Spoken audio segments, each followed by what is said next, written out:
뭐 칼빈 신학이 어떻게 개성됐는가, 그 툴레티안의 변정 신학 강요 이런 거 좀 이렇게 비교하면서 하여튼 이 기독교 강요에 전개된 신학적 구성, 이게 사실 우리 개혁 신학에 전부 다 지금까지 면면이 내려온 겁니다.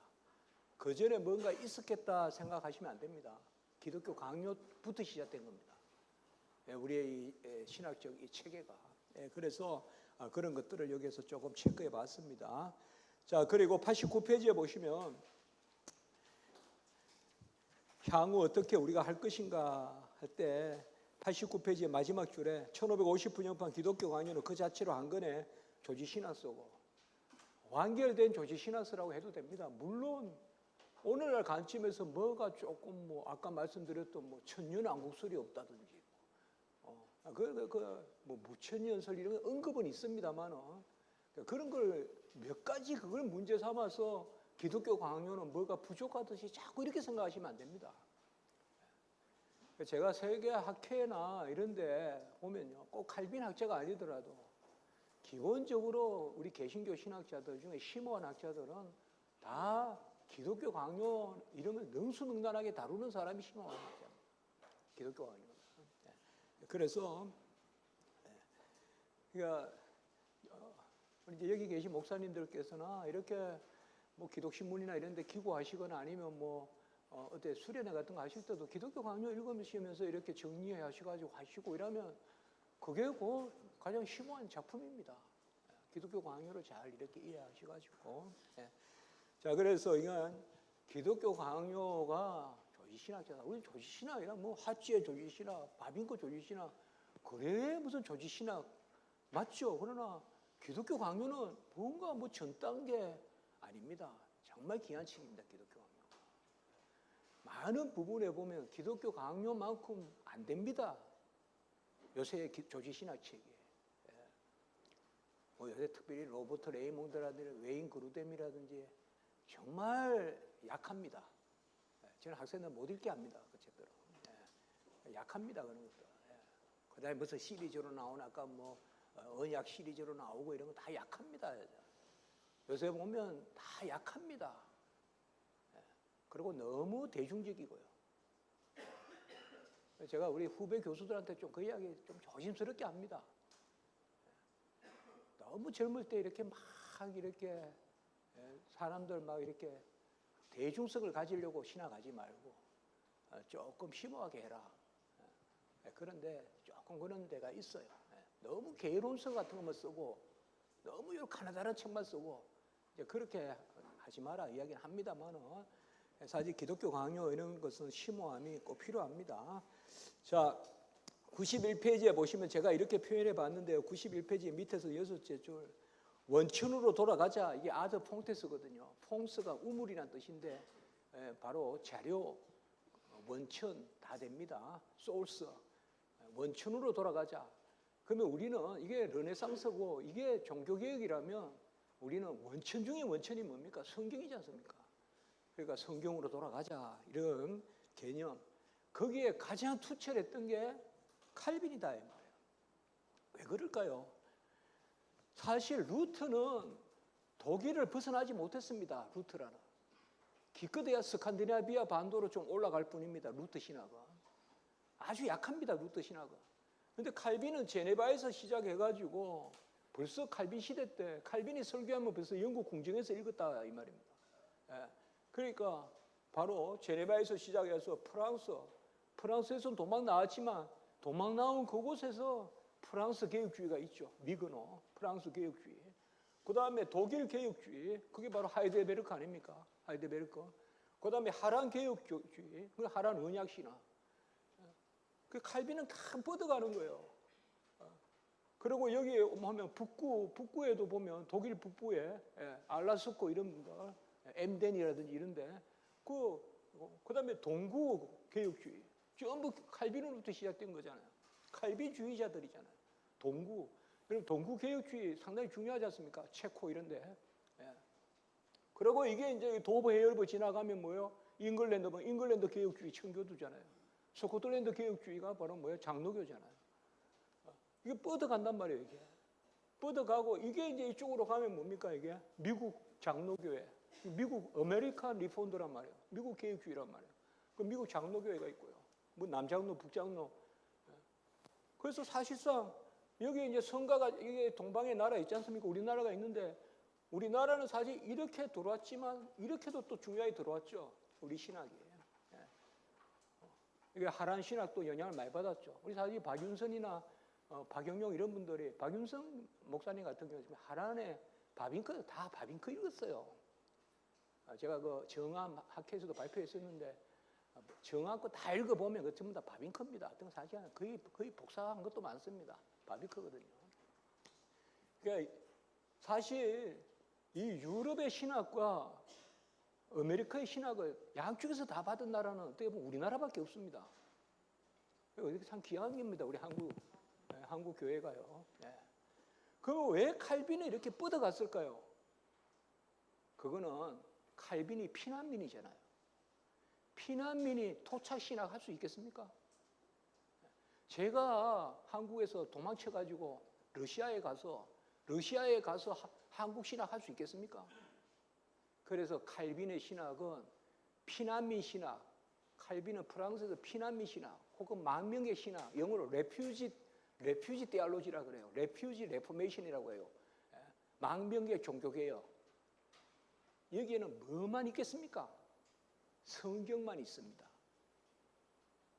토착화가 안 된다 이 말이에요. 제네바에 토착하는 것은 칼빈은 1559년에 기독교 강요를 썼는데 1555년까지 제네바에서 언제 쫓겨날지 모를 만큼 불안한 이치로 있었습니다. 그리고 겨우 1559년에 칼빈에게 중요한 일이 세 가지가 일어나는데 첫 번째 기독교 강요를 썼고요. 마지막 판 1559년판 기독교 강요를 썼고 두 번째 그 유명한 칼빈이 제네바 아카데미를 세웁니다. 오늘날 제네바 대학교의 전신이라고 하는데 칼빈은 신학교 세우는 걸 한 20년 동안 기도했어요. 1559년에 비로소 제네바 아카데미라고 합니다. 그거는 제네바 신학교라고 해도 되고요. 제네바 학교를 세웁니다. 그 다음에 세 번째 1559년에 가서 칼빈은 비로소 시민권을 갖습니다. 제네바에서. 그것도 반쪽 시민권입니다. 반쪽 시민권은 참정권이 없습니다. 선거권, 피선거권이. 그러면 1559년까지는 칼빈이 어떤 이치로 있었을까요? 이 반쪽 시민권이라고 해요. 반쪽 시민권을 부르주아라고 합니다.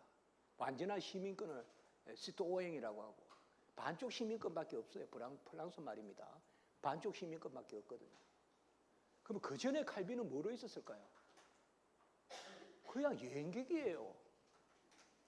그러니까 우리가 칼빈에 대한 오해가 많다고요. 칼빈이 제네바를 다스렸다거나 지배했다거나 그 전부 거짓말이에요. 칼빈은 그런 적 없어요.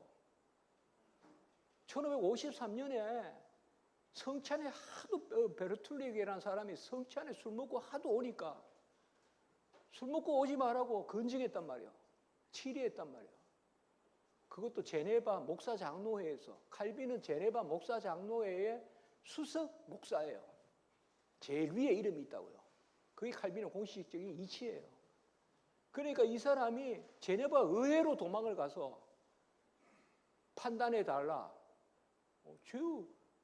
교회에서 왜 나를 쫓아내냐? 칼빈이. 그러니까 술 먹고 성찬에 참여하는 사람 하나 못 쫓아낼 만큼 약했어요. 지위가. 그래가지고 칼빈이 쫓겨날 뻔했어요. 그때 또 제네바에서. 노만 페린, 제롬 볼세, 아까 카스텔리옹 전부 그 제네바 토착민들이 있어요. 그러니까 우리가 아주 잘못된 정보가 많다고요. 칼빈이 누굴 때렸다, 몇 명을 죽였다. 제가 셀베투스 하영 사건도 여기서 많이 말씀을 드리지 않을게요. 칼빈이 셀베투스를 하영했다. 그건 옳지 않습니다. 그렇게 말씀하면.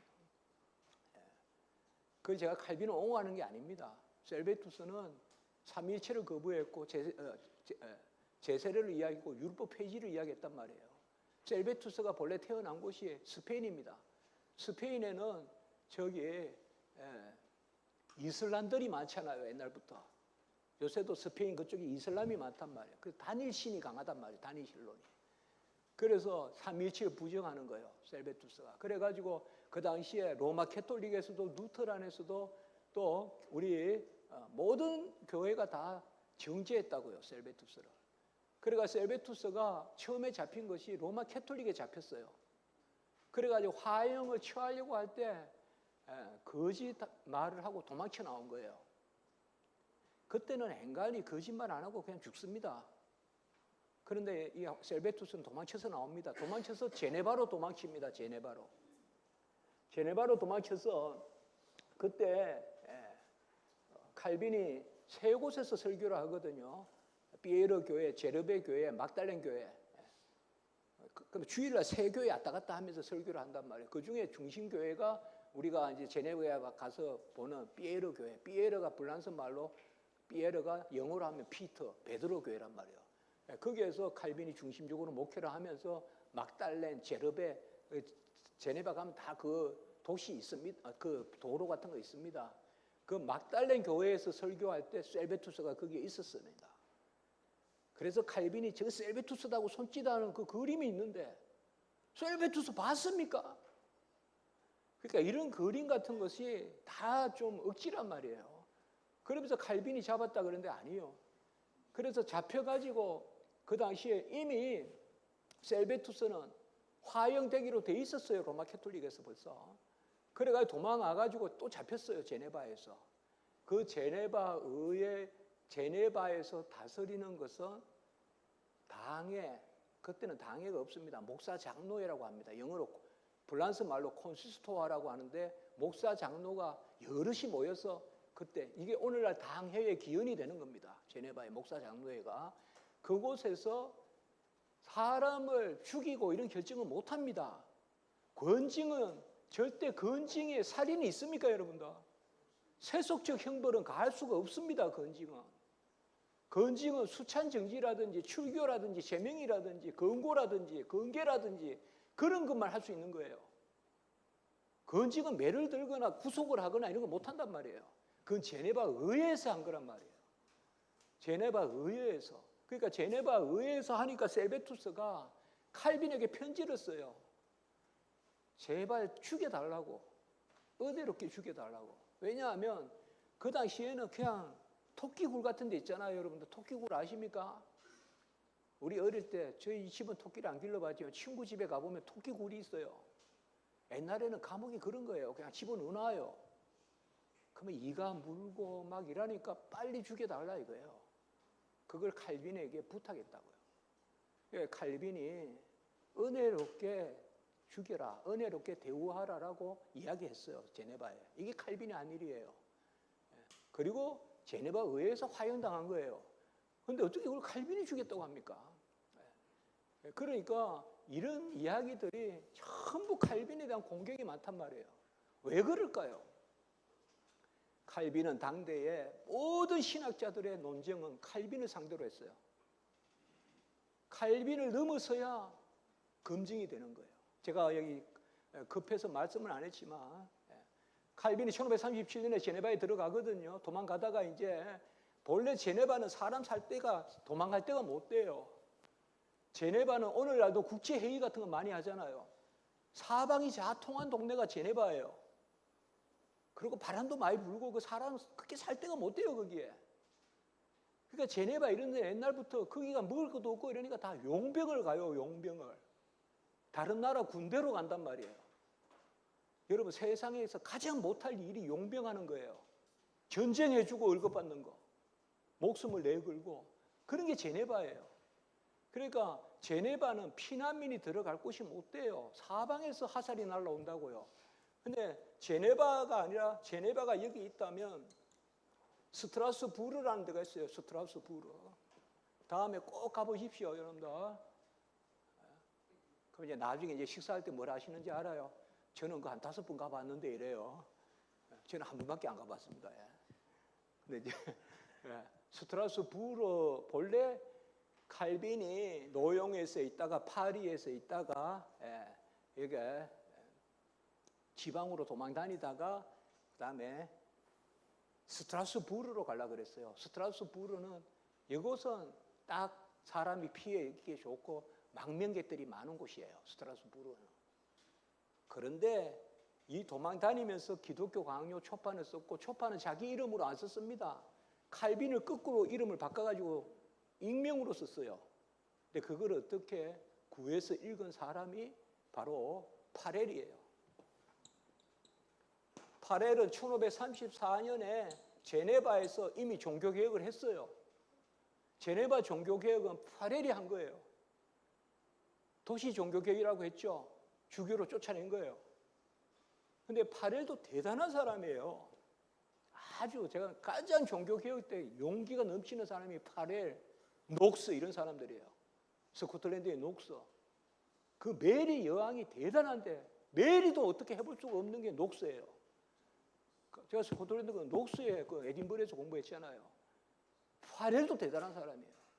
그러니까 이 파렐이 종교개혁 해가지고 근데 종교개혁은 용기만 있어서 하는 거 아닙니다. 종교개혁자들은 전부 다 신학자들이에요. 파렐도 조지 신학책을 썼어요. 불란스 말로 솜무리 요약서를 썼어요. 그거 제가 읽어봤다고요. 그 본인도 꽤 실력이 있는 분이에요. 그런데 내 정도는 안 된다고 생각한 거예요. 파렐이. 그리고 파렐은 그러나 목회 행정을 중심으로 했고 목양을 중심으로 했고 비례가 있었어요. 또 제네바에. 불란스 말로는 비례 이렇게 읽습니다. 그냥 비례. 비례는 설교를 잘했어요. 최고 잘했어요. 설교를. 그런데 파렐이 그 생각을 한 거예요. 제네바의 종교개혁을 완성하려면 내 교리로는 안 된다. 그런데 기독교 강요를 읽어보니까 이걸 어떻게 수소문해서 읽어보니까 이거 저자를 내가 데려와야 되겠다 생각한 거예요. 그래가지고 수소문 하다가 찾아온 거예요. 칼빈을. 파렐이. 그 유명한 이야기예요. 그래서 제네바로 가자 이거예요. 그러면 칼빈은 제네바 가면 안 돼요. 그 사람 피할 곳이 못 돼요. 그러니까 배자의 전기에 보면 거의 저주하다시피 했다 이 말이에요. 파렐이. 너 제네바로 안 오면 죽어 이렇게 한 거죠. 그래서 갔어요. 그래서 칼빈이 이게 제네바에 우리가 삼두마차라 그래요. 파렐, 비레, 칼빈 이 세 사람이 제네바 종교개혁을 했고 칼빈은 처음에 제네바 들어갈 때 무슨 담당이냐? 아까 말씀드렸던 독토르 스크립추라에 라틴어로 하면 성경 박사로 들어갔단 말이에요. 독토르가 박사라고 해도 되고 교사. 교사는 뭐예요? 성경을 해석하고 성경을 변증할 수 있는. 그래서 삼두마차예요. 파렐은 목양을 담당하고 비레는 설교를 담당하고 칼빈은 교리를 담당하고. 그래서 들어가자마자 칼빈이 만든 게 제네바 컴페션, 제네바 신앙교육 고백서를 만들고 제네바 신앙교육서를 만들고 아까 이야기했던. 그래서 우리가 교회에 세 가지는 꼭 있어야 된다고 이야기하는 거예요. 신앙고백서, 신앙교육서, 그 다음에 뭐예요? 교리서. 이걸 칼빈의 일찍이 다 세 가지를 다 형성한 거예요. 신앙교육서, 우리도 다 있죠. 세 가지 다. 신앙고백서는 웨스트민스터 신앙고백서, 신앙교육서는 대소요리 문답, 교리서는 뭐예요? 그거는 이제 우리가 기독교 강요, 우리 정통 교리서 있죠. 이게 갖춰져야 교회가 된다 이 말이에요. 세 가지가. 교리서가 있어야 되고 신앙고백서가 있어야 되고 신앙교육서가 있어야 되고. 그걸 칼빈이 한단 말이에요. 이때쯤 로마 캐톨릭에서 기고망장해가지고 로잔에서 로마 캐톨릭 사람들이 너희들 종교개혁 너희들 그냥 죽이지나 인정해 줄 테니까 한번 와라 해가지고 유혹을 해가지고 로잔에 모아요. 모아가지고 로마 캐톨릭 추기경들 신학자들이 많이 모여서 종교개혁자들 불러가지고 기죽이려고. 그래가지고 모일 때 제네바에도 오라 해서 가요. 그때 칼빈이 막 제네바 갔을 때 데려가요.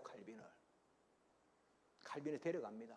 남루하게 초췌하게 칼빈이 몸이 안 좋습니다. 그래서 데려간단 말이에요.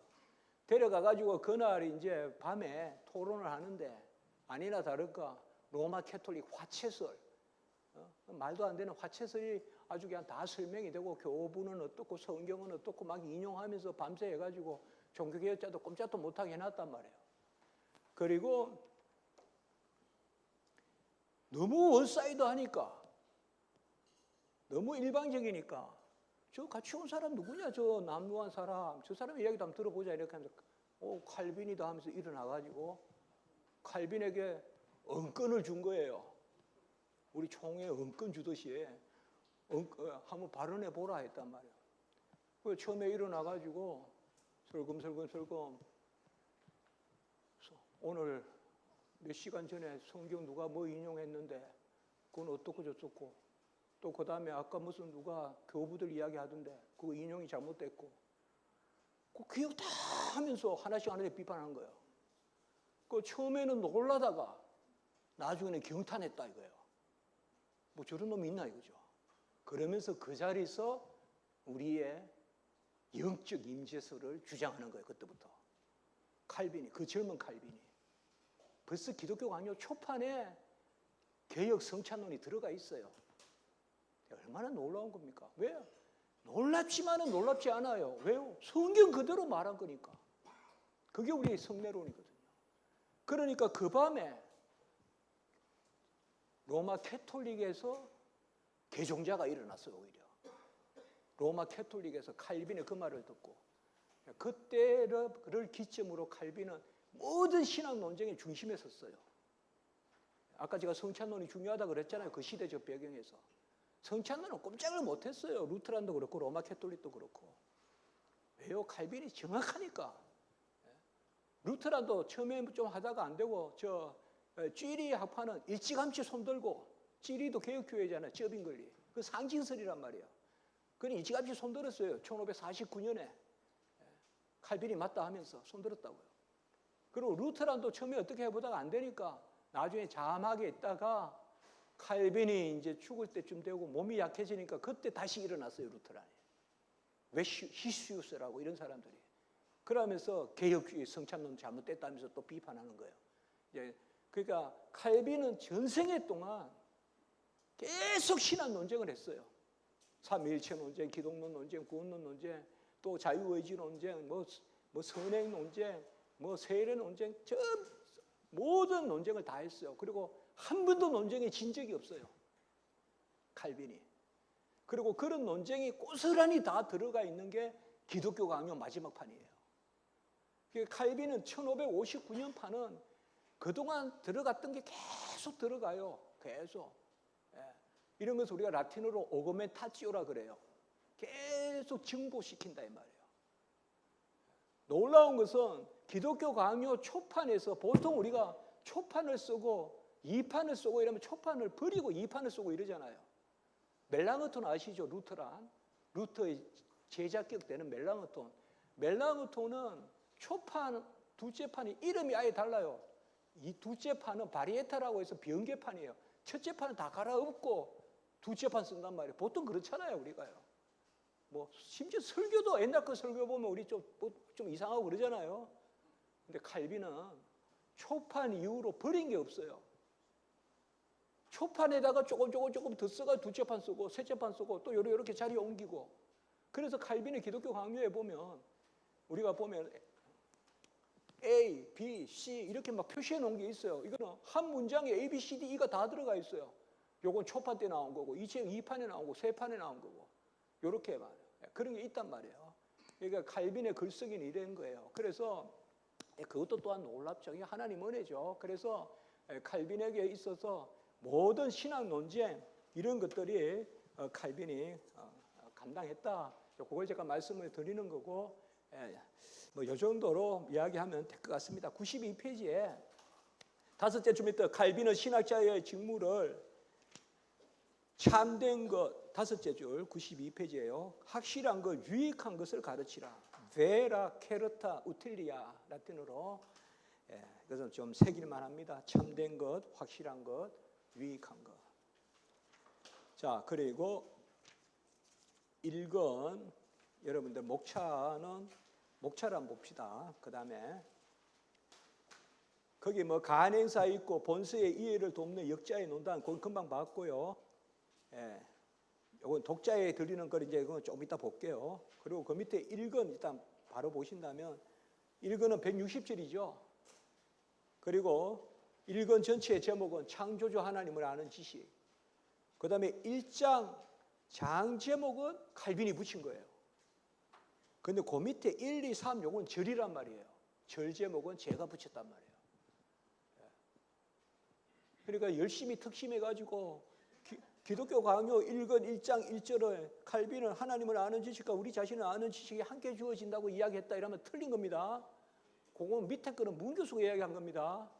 예. 너무 열심히 특심해서 절까지 잘못 칼빈이라 그러면 안 됩니다. 예. 자, 그리고 2장이 가장 짧은 거예요. 기독교 강요 중에 2절밖에 없어요. 그래서 주로 1권은 장이 짧아요. 3장도 보세요. 3절, 4장도 4절, 5장은 이제 15절. 5장쯤 되면 이제 꽤 길어져요. 6장도 7장도 8장도 9장도 10장도 11장도 12장도 가다가 13장에 가면 삼위일체론에서 29절이에요.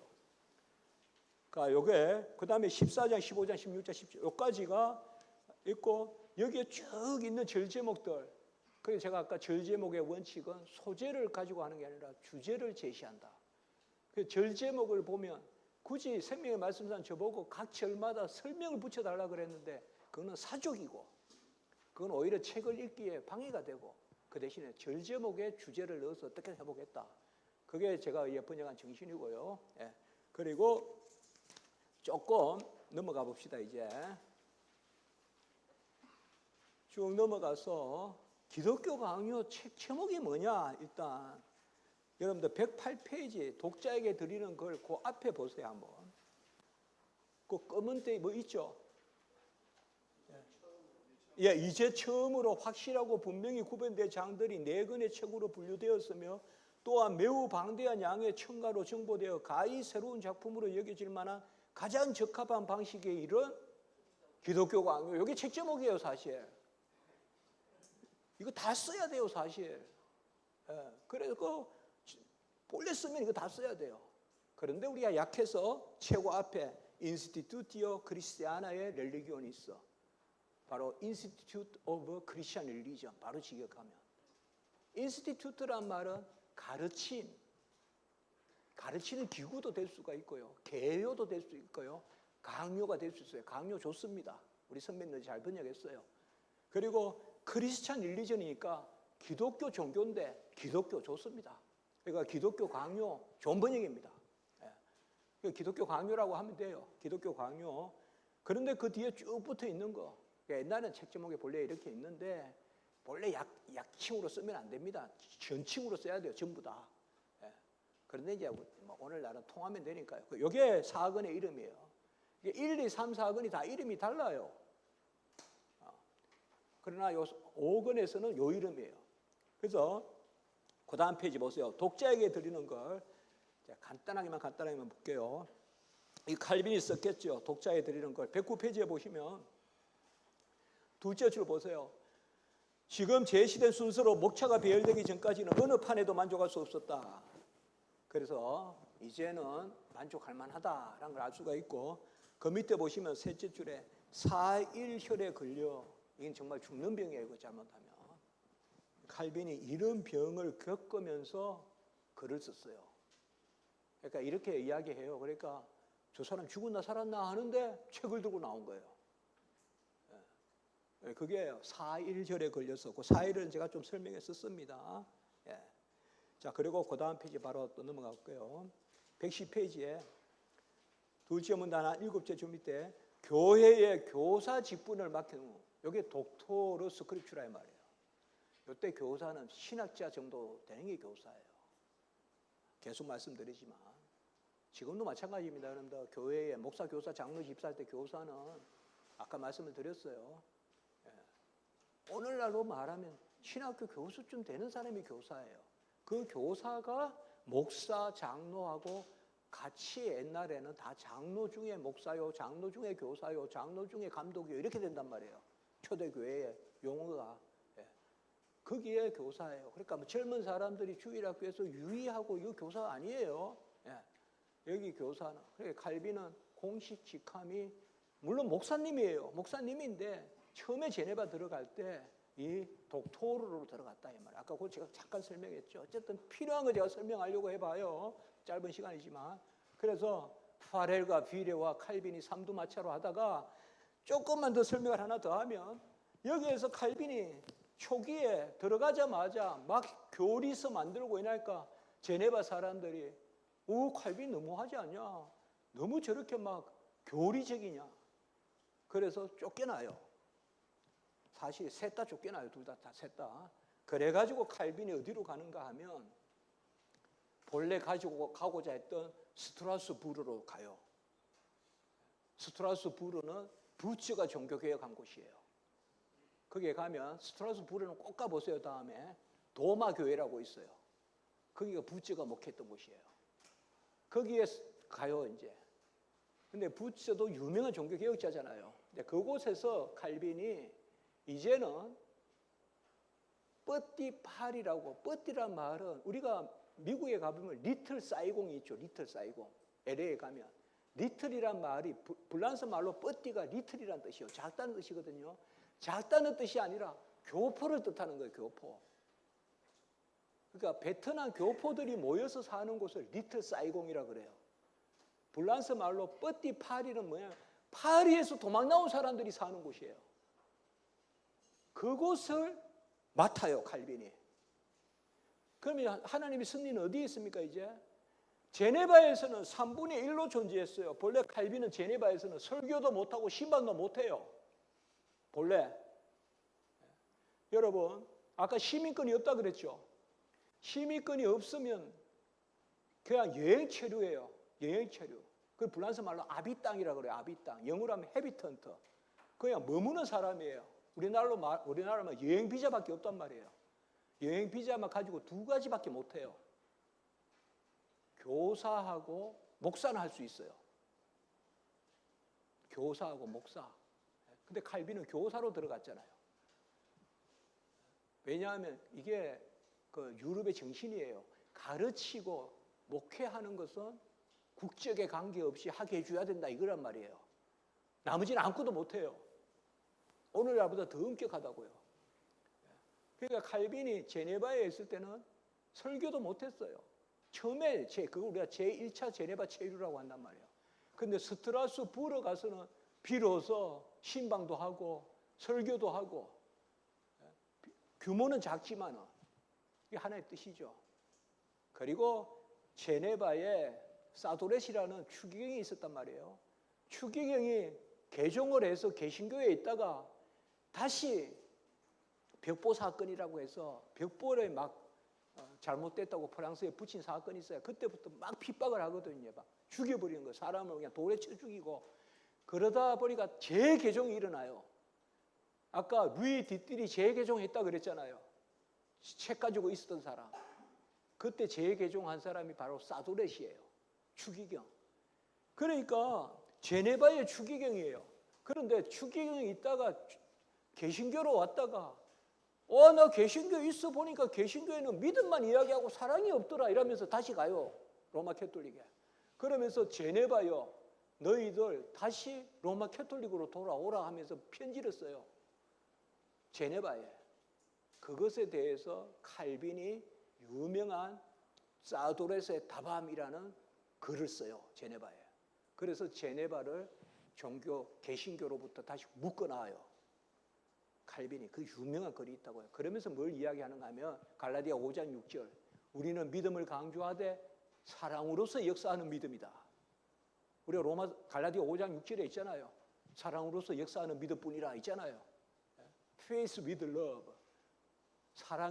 우리의 믿음은 사랑의 열매가 있다. 로마 캐톨릭은 사랑을 강조하지만 그들은 공로주의다. 이렇게 가는 거잖아요. 그래가 딱 묶어 놓는단 말이에요. 그러니까 제네바에서 다시 칼빈을 오라 그래요. 그래서 칼빈이 다시 제네바로 들어갑니다.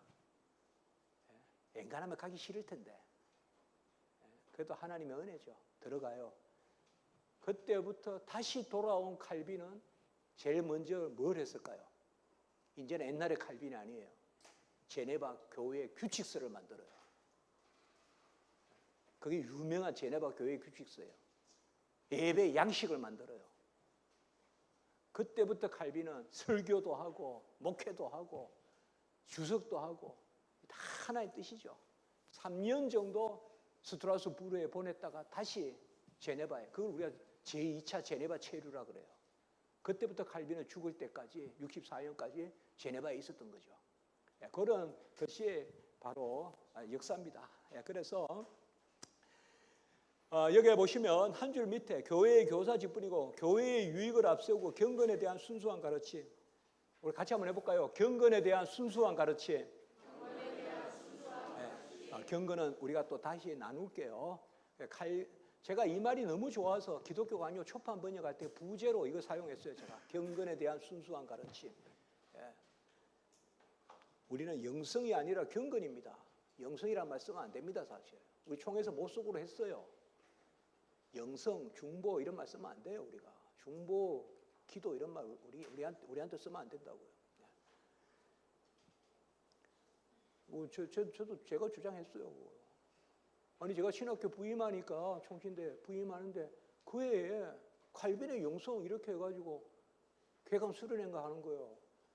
그때 제가 가만히 있어야 되는데 우리 아까 문 목사님 계셨지만 우리 가문이 그럴 때 가만히 안 있거든요.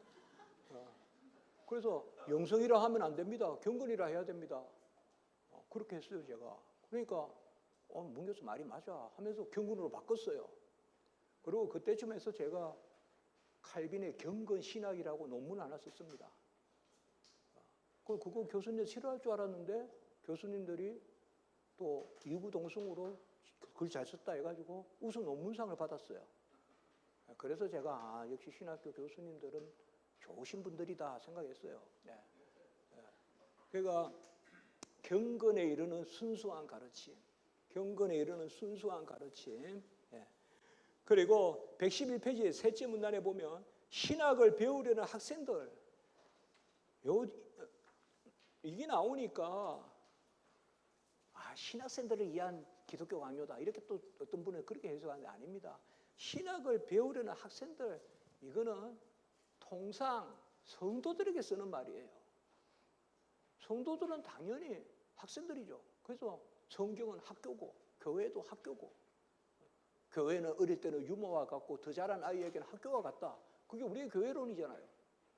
그러면 성도들은 그 학교의 학생이죠. 이걸 가지고 신학을 배우려는 학생이다.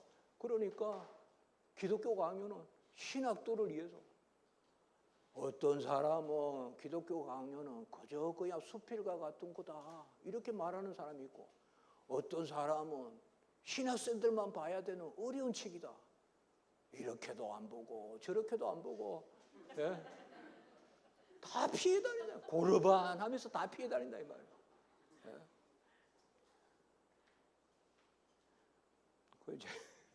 그 밑에 문단입니다. 저는 종교의 여체를 모든 부분에 걸쳐 아우른 후 순서에 따라 배열한다. 이게 이제 개혁신학 정신이란 말이에요.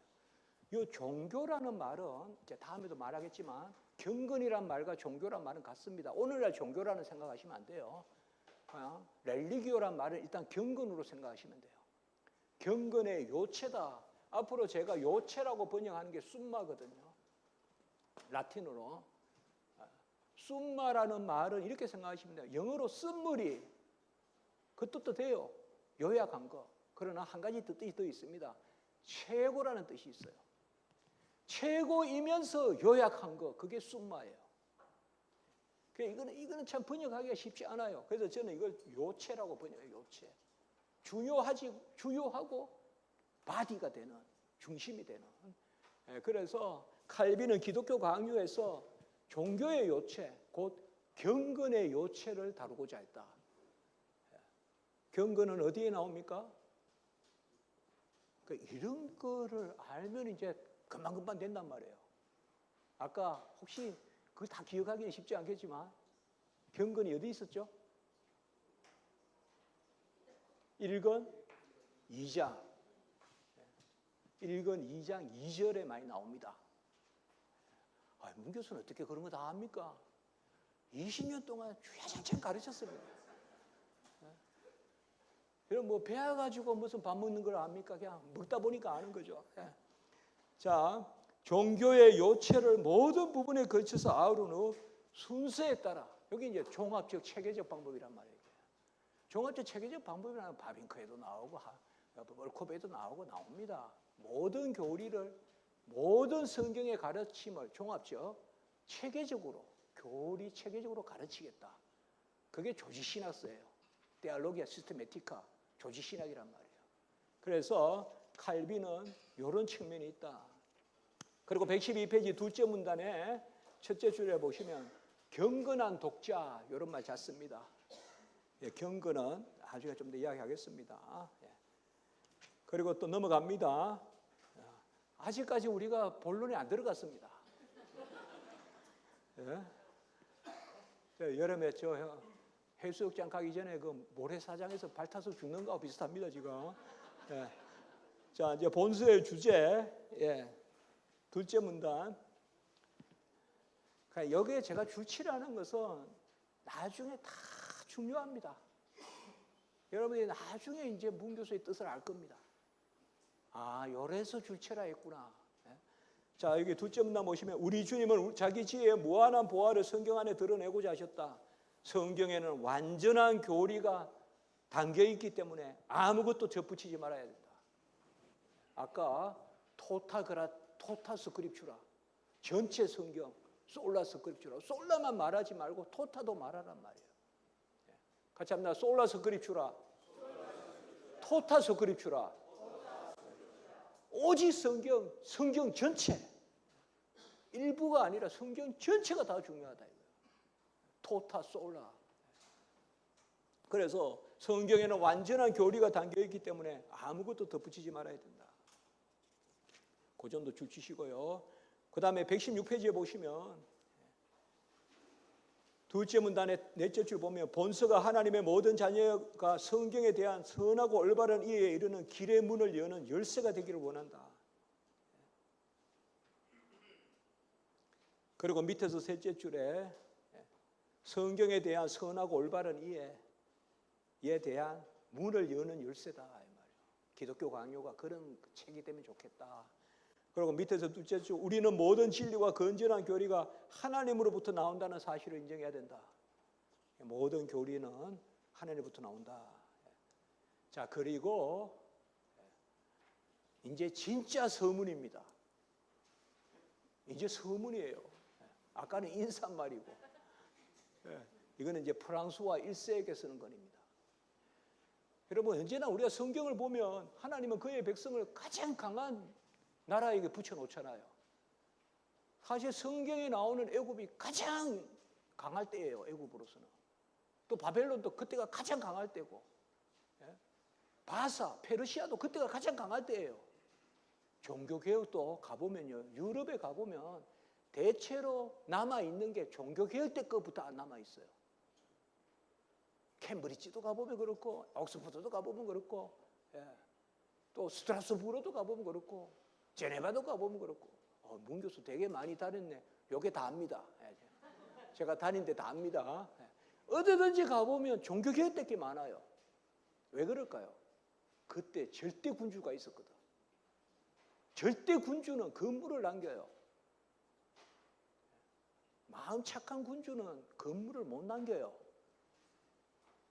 아무나 교회 짓는 거 아니잖아요. 강단이 있어야 되잖아요. 그 마찬가지예요. 그러니까 종교개혁자들도 가장 강한 군주를 붙여놓은 거예요. 루터도 그렇고 칼빈도 그렇고. 칼빈이 상대한 군주가 이 사람이 아주 강한 사람이에요. 이 사람이 프랑스와 1세란 말이에요. 프랑스 사람들은 칼빈을 존경할까요? 프랑스와 1세를 존경할까요? 프랑스와 1세를 존경해요. 여러분들 에딘버러에 나중에 오시면 존 녹서 이렇게 생각하고 하실 텐데 그 시민들한테 에딘버러 사람들한테 스코틀랜드 사람들한테 녹서 생각하세요. 나도 녹서 좋아하니까 너도 좋아할 거라 생각하지 마세요. 녹서 메리 여왕을 죽인 사람 이렇게 생각해요. 메리 여왕도 대단하거든요. 그 성에. 그게 잉글랜드에 피에 메리 말고 버르디 메리 말고 스코틀랜드 메리가 또 있어요. 여러분들 그 작두로 도끼로 2번 쳤다는 그 메리예요. 나중에 잉글랜드 잡혀가가지고 죽을 때도 치장을 하고 가발을 쓰고 나왔단 말이에요. 그 스코틀랜드 메일이에요. 그래 처음에 쳤을 때는 가발이 떨어지고 다시 또 쳐가지고 목이 떨어졌는데 그렇게까지 죽일 일이냐? 그 뒤에 누가 사주했냐? 녹서가 했다. 이게 스코틀랜드 사람들의 생각이에요. 그러니까 스코틀랜드 사람들은 녹서를 좀 싫어해요. 스코틀랜드가 세계에서 유일하게 장로교가 국교인 나라가 스코틀랜드잖아요. 그래도 싫어한다고요. 그게 프랑스와 1세가 그런 강한 군주예요. 프랑스와 1세가. 여기에 프랑스 왕에게. 근데 칼빈은 정작 이 왕에게 기독교와 강요 초판부터 이 왕에게 헌정해요. 바친다 이 말이에요. 여기도 조금. 그래서 이거 짧게 보고 또 조금 시간이 되면 쉬겠습니다. 이게 사실상 세계 100대 명문에 들어간다. 이렇게 이야기해요, 우리가. 이 서신이 그만큼 멋있게 글을 썼다 이거예요, 칼빈이. 세계 100대 명문에 들어간다. 예, 그 정도인데 프랑스와 1세기에 드리는 글인데 여기도 잠깐만 보겠습니다. 자, 4줄 밑에 보시면 참된 경건을 형성하는 데 필요한 근본적인 것들을 가르치는 데 있다. 우리가 교리 공부에 3가지 원칙이 있잖아요. 전에 제가 그렇게 정리합니다. 되도록 빨리 가르쳐라. 반복해서 가르쳐라. 근본적인 거 가르쳐라. 그리고 교리 공부는 되도록 빨리 가르쳐야 됩니다. 교리 공부 그거 어른 돼서 가르쳐야지. 아닙니다. 교리 공부는 어려운 게 뭔가를 모를 때 가르쳐야 됩니다. 아이들은 숟가락이나 삼일체나 똑같아요. 그러니까 영아들에게 숟가락 가르치면서 삼일체 가르치면 돼요. 그게 교리 정신이에요. 되도록 빨리 가르치라. 그렇죠. 제 말이 일리가 있지 않습니까? 교리는 수납하는 거예요. 받아들이는 거란 말이에요. 내가 이해하는 게 아니라. 받아들여서 이해하는 거예요. 이해하고 받아들이는 게 아니라. 그러면 빨리 가르쳐야죠. 어이가, 야, 엄마, 쇼기 사줘. 엄마, 칼치 사줘. 그럽니까? 사탕 사달라 그러지. 안 그래요? 아이가 족인가 이런 거를 벌써 구별할 때 되면 늦어요. 자기가 판단한다고요. 자기가. 그러니까 빨리 가르치라. 그 다음에 반복해서 가르치라. 전에 어제 제가 발표를 하는데 한 분이 문 교수님 세상 것도 좀 가르치고 교회를 서서히 알려야지. 갑자기 그렇게 가르치면 압니까? 그래서 제가 그때 이런 말씀을 한 거죠. 여러분들 교인들한테 이것도 가르치고 저것도 가르치고 무슨 세상과 접점을 마련하고 WCC 선교 방법이거든요. 퍼지 에어리라고 해서 A도 아니고 B도 아닌 제3의 지대걸 찾아내라. 이쪽도 여기가 비슷하고 이쪽도 비슷한 그 자리를 공략해라. 그 퍼지 에어리라 그래요. 그걸 공략해라. 그리고 영적으로 인파워먼트 이런 거 이야기하면서 뭔가 영적으로 비슷한 걸 찾아내라. 복음부터 전하지 마라. 복음을 유예시켜라. 그게 WCC의 방법이라니까요. 그래야 복음 전도가 되겠습니까?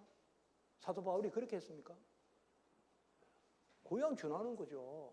그래서 여기도 그겁니다. 참된 경건을 형성하는데 같이 합니다. 근본적인 것들. 그래서 빨리 가르치고 반복해서 가르쳐야 됩니다. 여러분 제 생각입니다. 교리는 반복해서 가르쳐야 됩니다. 빨리 가르치고 반복해서 가르쳐야 돼요. 한 번 가르치면 안 됩니다. 우리 성도님들의 아주 중요한 특징이 있어요. 아주 잘 까먹어요. 네. 그러니까 반복해야 돼요. 반복. 너무 쉬운데 우리 목사님들한테는 성도님들은 그것도 몰라요. 그러니까 또 가르치고 또 가르치고 해야 돼요. 제가 생각해 보면 우리 목사님들은 매일 교회만 있으니까 안 까먹는데 성도님들은 월요일이면 또 세상에 가야 되잖아요. 그러니까 까먹고 6일 동안 까먹고 온다고요. 그러니까 또 가르치고 또 가르치고. 설교도 너무 막 새로운 거 예화 같은 거 드시지 말고 주 나위에 죽으셨네. 그거 까먹어요, 성도님들이. 주 나이에 죽으셨네 까먹는다니까요. 나 때문에 죽으셨네, 내 대신에 죽으셨네, 날 위하여 죽으셨네, 이런 거 까먹어요. 또 이야기하고 또 이야기하고. 이제 예수에 대한 복음은 다 끝났고 마스터했으니까 이제는 윤리 이야기합시다, 문화 이야기합시다. 이게 한국 교회가 지금 힘을 잃어가는 거예요.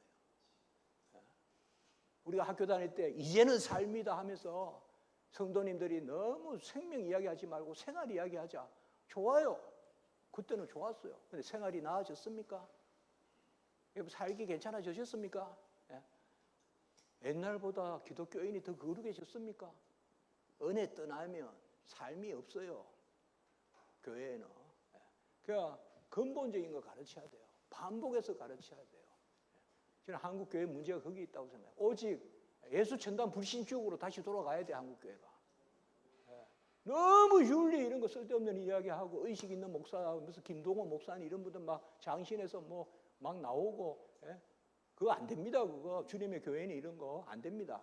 예. 그저 우리 시골 강단에서 딱 서가지고 예수 복음 전하고 아멘하고. 예. 한국 교회가 유명한 목사는 많고 유명한 교회는 많은데 왜 교인 수는 줄어듭니까? 이걸 생각해야 됩니다. 우리는 어릴 때 교회는 동네 교회밖에 없는 줄 알았어요. 동네 교회 목사님이 존경스럽고. 그런데 어느 순간 무슨 여의도인가 조인가 이런 막 이야기가 들리고 그러면서 이게 목사, 스타 목사가 생긴 거예요. 목사가 유명한 사람이 많으면 교회에 부흥 안 합니다, 여러분들. 제가 봐도 그거는 벌써 말기 증상입니다. 예수가 유명해져야 됩니다. 아멘. 예수 이름이 전국에 나와서 목사 이름이 이 이름 저 이름 저 이름 나오면 안 됩니까? 예수 이름이 나와야죠. 예수 해야 부흥이 되지. 어느 목사 설교 들어봐. 어느 목사 설교 들어봐. 무슨 목사 설교를 들어요? 하나님 말씀을 들어야지. 그게 아주 제가 메시지 전한다 혼을 내요, 학생들한테. 어찌 메시지를 전하냐? 말씀을 전해야지. 말씀을 전한 게 메시지지. 어떻게 메시지를 전하냐? 말씀을 전한 게 메시지지. 어떻게 메시지를 전한다고 그러냐? 네가 무슨 뭐 말씀 가지고 네가 무슨 창조하냐? 그렇게 이야기하는 거죠. 그러니까 근본적인 거 반복해서 여기 이런데 중요하게 우리가 생각하는 것입니다. 한국 교회가 저는 우리 이쪽에 소망이 있다고 제가 봅니다. 예. 저 경산도는 안 됩니다, 지금. 안 된다 그러면 안 되는데, 이거 저 큰일 나는데, 이게. 예. 배우는 걸 안 해요. 벌써 뛰두르고 막 이런 것만 하려고 그래요. 안 돼요. 이게 말씀을 배워야 되거든요. 제가 말은 수월하게 해도 얼마나 애통함이 있겠습니까, 제 속에. 하나님의 말씀이 온전히 서야 교회가 부흥될 줄 믿습니다. 제 기도 제목이 있어요. 평생 기도 제목이 말씀이 온전히 증거되는 곳에 부흥 있게 해주시옵소서. 그래야 우리 신학생들도 말씀 잘 배우려고 할 텐데 뭐 이렇게 쇼 잘하고 이러면 그냥 부흥된다. 그런 생각을 한단 말이에요. 그래서 막 신학 열심히 공부하면 공부 잘하는 사람 있고 나중에 두고 보자 목회 누가 잘하는지 이렇게 하면 되겠냔 말이에요. 그게. 지금 이런 세태란 말이에요. 그래서 그 밑에 세 줄, 밑에서 세 줄. 그리스도를 아는 아주 적은 지식이라도 제대로 젖어 있는 사람들은 극소수에 불과합니다. 자, 우리가 종교개혁이나 이런 거 말할 것이 없이 한국 교회의 현실을 한번 진단해 보자. 칼빈은 그 시대를 이렇게 진단했어요. 그리스도를 아는 아주 적은 지식이라도 제대로 젖어 있는 사람은 극소수에 불과하다. 예루살렘에서 의인을 찾겠느냐? 에레미야서에 그런 상황이란 말이에요. 이걸 오늘 한국교회도 한번 생각해 보자 이 말이에요. 예수에 대한 적은 지식이라도 제대로 아는 사람이 얼마나 있느냐 이 말이에요. 제가 왕십리교회에서 한 해 정도는 거의 목사님의 어려움을 겪어서 우리 평양 대부흥 1년 전에 세운 교회잖아요. 서울의 왕십리교회, 세문안교회, 왕십리교회 다 그 중요한 교회지 않습니까? 거기서 제가 섬겼는데 그때 처음에는 제가 협동목사 이제 교수니까요. 그러다가 이제 교회에 어려면서 1년은 거의 제가 한 해 동안 설교를 다 했거든요. 설교를 그게 한 2,000명이 모여요. 근데 설교를 하고 했었는데 그때 장의원부도 처음에 1부, 2부 이렇게 맡았었어요. 그래서 저는 뭐 주일은 주의 것이다 하면서 주일은 신학교 전도사 때부터 설교 안 한 줄은 몇 줄 없습니다. 주일은 주의 것이다 생각하고 섬깁니다. 그때 이제 가서 그렇게 했을 때 장년 1부를 30대를 맡아서 첫 질문이 예수는 어떻게 계세요? 물어보니까 한 사람도 대답을 못해요. 한 사람도. 겨우 한다는 말이 내 마음에 있어요 이러더라고요. 우리가 여기 보세요 지금. 그리스도를 아는 아주 적은 지식이라도 제대로 젖어 있는 사람들은 극소수에 불과하다.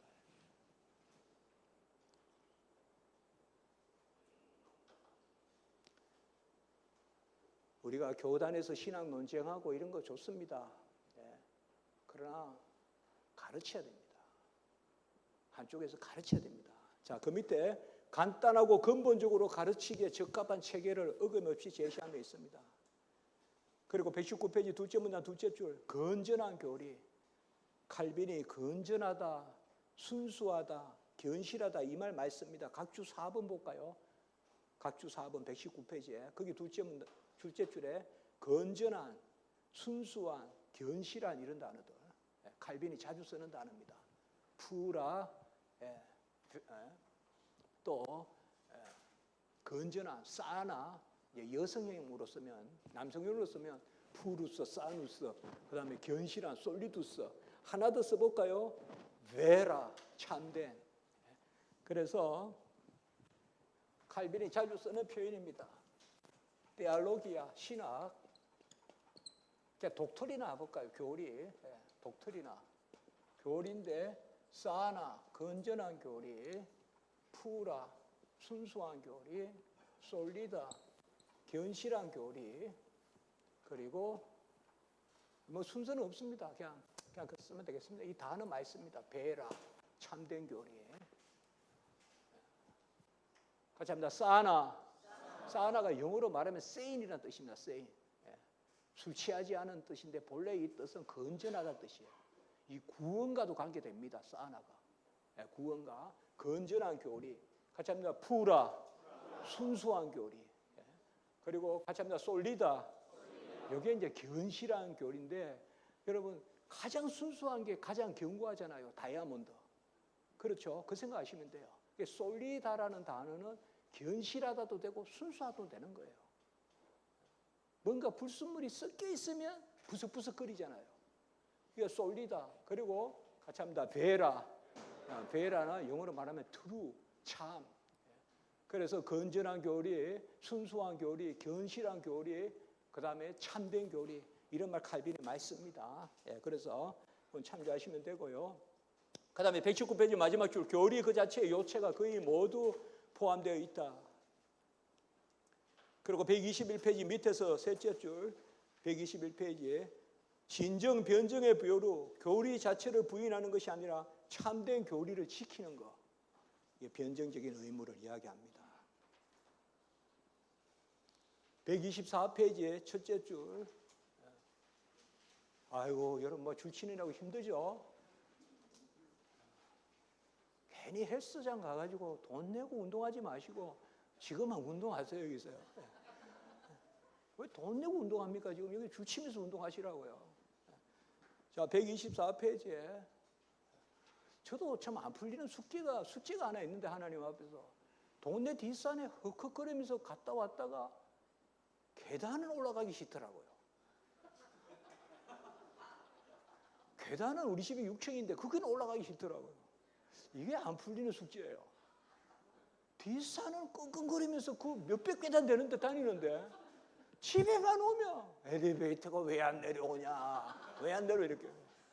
여러분들도 지금 운동하러 가면 더 무거운 거 들면서 지금은 그냥 자대고 줄 치는 걸 불평하면 안 돼요, 여러분들. 질문해 보세요, 한번. 중심에 하나님이 없어서 그래요.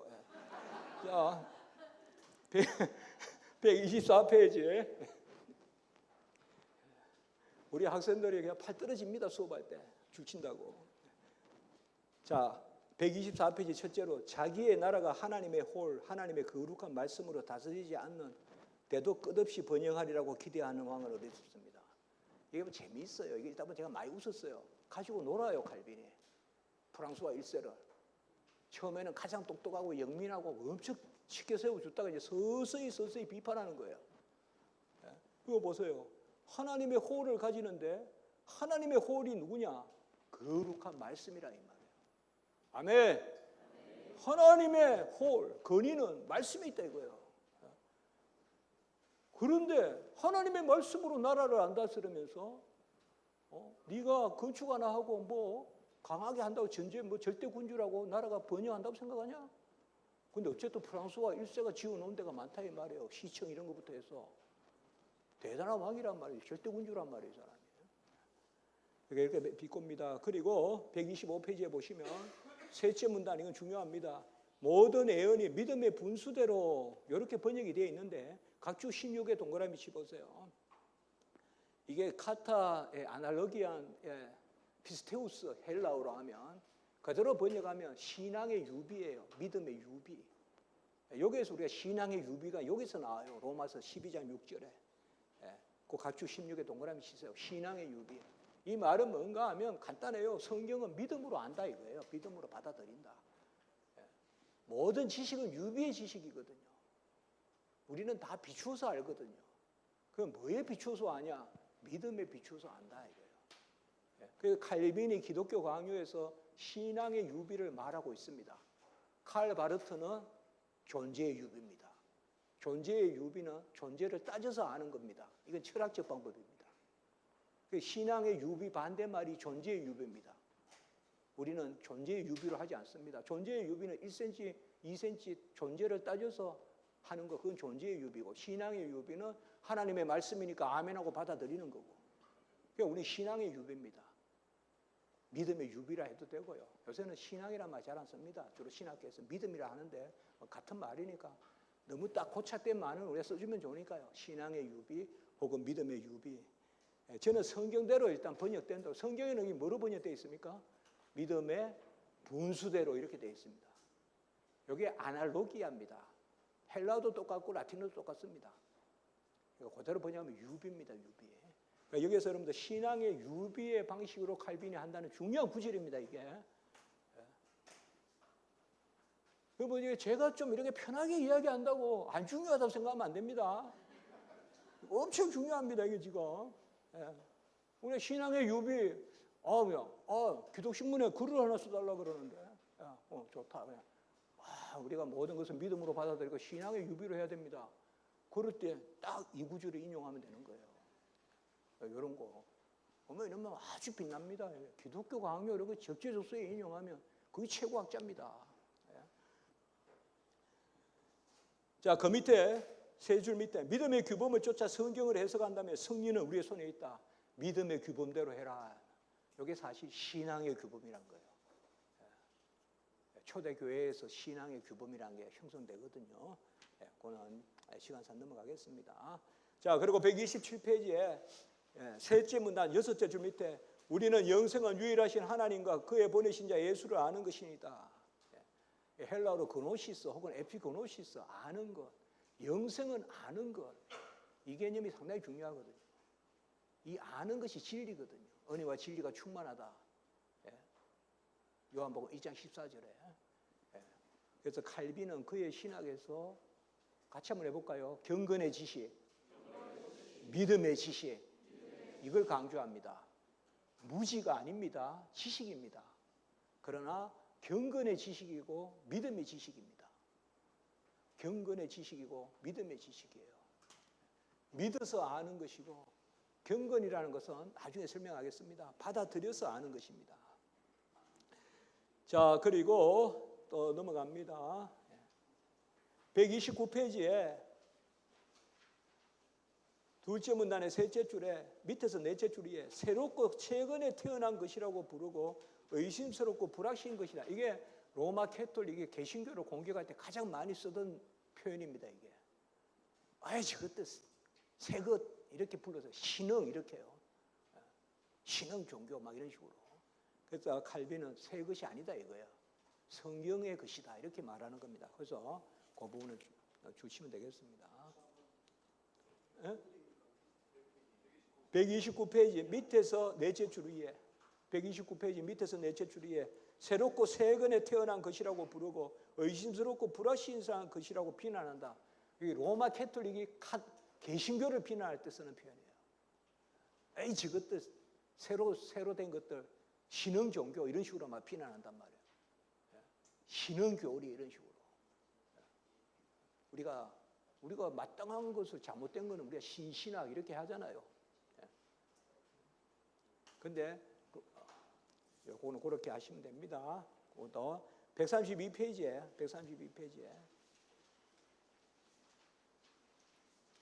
밑에서 넷째 줄 위에 그리스도가 저자가 되어 가르치신 바대로 사람들의 영광이 아니라 하나님의 영광을 구하려고 마음을 쏟는 것이 올바른 교제의 표시다. 그래서 여기에서 바로 모든 지식은 하나님의 영광을 위한 것이다. 모든 교리의 이증표가 표지가 하나님께 영광이 있다. 이런 것들이 주목됩니다. 여기서 어떤 세부적인 것은 이제 그리고 교리를 쫙 인용하거든요. 이게 악건입니다. 악건. 그냥 깔려 가는데 전체 교리사를 다 파악하듯이 씁니다. 그러면서 황제에게 이것을 지금 설득시키고 있는 거거든요. 칼빈이. 황제에게. 자, 141페이지 바로 첫째 줄에 너희는 그의 말을 들으라. 아쿠에트 아우토. 이게 어디서 나옵니까? 마태복음 17장 5절이 변화산 혹은 요새는 변형이라고 번역하죠. 변형산에서 나온 거죠. 이는 내 사랑하는 아들이요 내 기뻐하는 자니 너희는 그의 말을 들으라. 세례 받을 때는 이는 내 사랑하는 아들 내 기뻐하는 자다. 거기까지만 나오는데 변화산에서는 한마디 더 나오잖아요. 너희는 그의 말을 들으라. 여기 상당히 중요한 겁니다. 그리스도의 말을 들으라 이 말이에요. 복음을 들으라 이 말이에요. 믿음은 들음으로 들음은 그리스도의 말씀으로. 로마서 10장 17절. 로마서 10장 17절과 마태복음 17장 5절 이 변화산에 이 하늘로부터 울린 음성 상당히 중요한 이야기 개념들입니다. 자, 그리고 141페이지 마지막 줄에 보면 성경의 단순성이라는 게 있죠. 이 단순성이 뭘까요? 성경은 그냥 단순하다는 뜻일까요? 단순성이란 말은 제가 그 각주도 써놨을 텐데 아마요. 예. 여기 라틴어로 심플리키타스입니다. 심플리키타스. 영어로는 심플리시티. 우리가 신학 서론 배울 때 성경의 종결성, 완전성, 충족성, 단순성, 그 다음에 성경의 신령성, 뭐 이런 거 쭉 성경의 특성 배우지 않습니까? 그게 단순성이 뭘까요? 성령의 감동이 있으면 누구나 받아들이는 거. 그게 성경의 단순성이에요. 꼭 정의를 이렇게 해야 됩니다. 그러니까 성경의 단순성은 뭐예요? 사제는 알아듣고 평신도는 못 알아듣고 그런 게 아니다 이 말이에요. 누구든지 성령이 임하면 하나님의 말씀을 듣는다 이 말이에요. 성경을 듣는다 이 말이에요. 그게 단순성입니다. 그러니까 중세에 대한 정면 거부예요. 이런 교리들은 다. 나중에 사건 이야기할 때 조금 제가 말씀을 드릴게요. 로마 캐톨릭은 진리조차도 계급이거든요. 자, 그래서 쭉 넘어가겠습니다. 144페이지 밑에서 셋째 줄, 144페이지 밑에서 셋째 줄. 진실로 그리스도가 하나님 우편에 다스리는 한 그리스도의 교회는 살아 견지하고 여전히 살아 있습니다. 거기에 그리스도의 중보라고 적어 보실까요? 유일하신 그리스도의 중보. 유일하신 그리스도의 중보. 교회는 그리스도의 손으로 존속되고 그의 보호로 무장되며 그의 능력으로 강해집니다. 유일하신 그리스도의 중보입니다. 지금 로마 캐톨릭이 다 비판하는 거예요.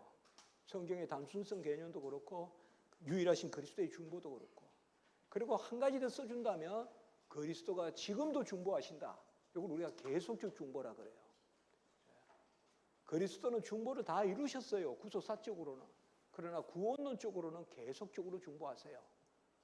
이거는 조금 이따 제 책 한번 소개해 드릴게요. 제 기독론에서 가장 중요하게 제가 여기는 게 구속사적 구원론적 관점이에요. 이런 개념이 여기 있습니다. 자, 그리고 146페이지에 둘째 줄에 보시면 오히려 교회에는 전혀 다른 표지가 있으니 말씀의 순수한 선포와 성례의 합법적 거행, 이게 바로 교회의 표지론입니다. 교회의 표지론이 여기 프랑스와 1세에게 바치는 서문에 나옵니다. 교회의 표지론은 아까 제가 그때 이거 빠뜨렸네 하면서 아까 말씀했죠. 4권 1장이 나오죠. 교회의 표지론. 우리가 알다시피 이거는 그때 가서 말씀드리겠지만은 보통 개혁신학에서 스코틀랜드 신앙 고백도 그렇고 벨기에 이런 것도 그렇고 세 가지를 이야기해요. 알다시피요.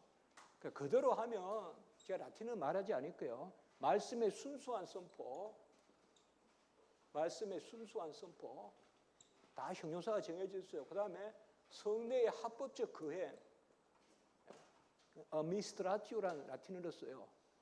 레기티마 administratio, 합법적 거행. 그 다음에 세 번째, 권징의 합당한, 요건 합법이고 요건 합당한 시행. 이때는 시행이라는 말을 쓰면 좋아요. 이때는 그냥 미니스트라치오 이렇게 써요. 거행과 시행 같이 쓸 수는 있는데 성례는 주로 거행이라 하면 좋고 건징은 시행이라 하면 좋아요. 요 세 가지가 개혁신학자들이 말하는 교회의 표지예요. 노타라고 해요. 영어로. 라틴어는 로타에 복수입니다. 영어로는 노츠.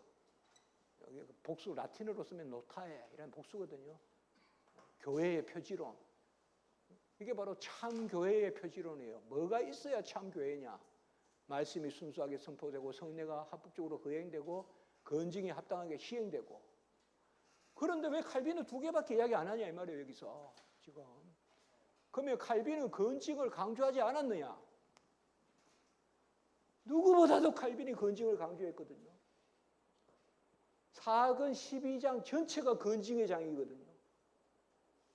아까 제가 사법권이 건징이라고 그랬잖아요. 그게 4권 12장이란 말이에요. 기독교가요. 그런데 왜 건징을 뺐을까요? 제가 수월하게 설명할게요. 그냥. 이 칼빈의 뜻이에요. 여러분들 옛날에 우리가 학교에 가면 거푼 있죠. 거푼. 거푼이라고 아십니까? 혹시? 반에 이렇게. 건면, 성실 이런 거요. 그 다음에 교훈도 있죠. 그러니까 주로 교훈도 적어놓고 거푼도 적어놓고 이러잖아요. 저는 대구 영남고등학교 나왔는데 영남고등학교 교훈은 잘 살자예요. 잘 살자예요, 그야. 근데 그 밑에 뭐가 쭉 붙어 있는데 그건 기억 못 하겠어요. 근데 성실하게 살자, 이런 건데 일단은 잘 살자예요. 세자예요, 우리 학교 교훈은 잘 살자. 옛날에 우리 아주 우스운 전도사님 하나 있었거든요. 아주 재미있는데. 그때 우리가 실천신학 할 때요. 장례, 모의 장례 예배를 드려봤어요. 이제 그게 실천신학 점수예요. 그래, 이분이 되게 이게 덩치도 있고 공부도 많이 했어요. 그런데 딱 나오더니 되게 코미디 같이 하는 거예요. 재밌게 해야 되거든요. 그러면서 이제 우리가 하면 이제 교수님이 학점을 주는 건데 뭐라고 하는가 하면 이렇게 나와가지고 여러분 장례 예배를 어떻게 들어야 될까요? 이러니까 밑에서 전부 다 말씀에 따라 들어야죠. 뭐야 이러니까 그렇습니까? 잘 들어야죠. 그게 답이에요. 예. 저는 이게 웃기지가 않는데 얼마나 웃었는지 몰라요. 우리가 그것도 잘 들어야 됩니다 이래요. 근데 그것도 또 말이 맞는 이게 잘 살자에 다 들어있죠 사실은. 그런데 여러분들 이런 거푼이 있습니까? 건면, 성실, 징계 이런 거푼 있는데 혹시 학교 다니신 분 있어요? 건면, 성실, 징계 건멸, 성실, 체벌 이런 학교 있습니까? 칼빈은 그 생각한 거예요.